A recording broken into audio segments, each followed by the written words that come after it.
បាទហើយសម្រាប់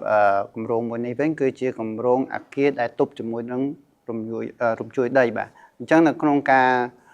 សិក្សាពីអគារនេះគឺនិស្សិតយើងបាន introduce នៅគេហៅឈ្មោះថា damping system មួយហើយគម្រោងមួយនេះត្រូវបានយើងយកទៅប្រគល់ប្រជែងនៅបរទេសកាលពីឆ្នាំទៅហើយយើងទទួលបានលទ្ធផលគួរឲ្យកត់សម្គាល់គឺថាយើងបានលេខ4ក្នុងចំណោម16ប្រទេសដែលបានចូលរួមហើយយើងឃើញថាវា simple ប៉ុន្តែវាមាន elastic កន្លែងនេះមួយដែលធ្វើឲ្យវា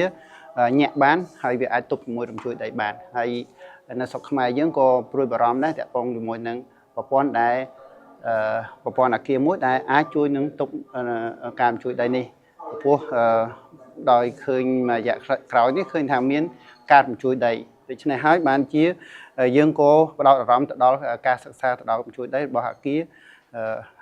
ដែលមានសន្តានអាចនឹងគ្រោះថ្នាក់នៅថ្ងៃអនាគតផងដែរ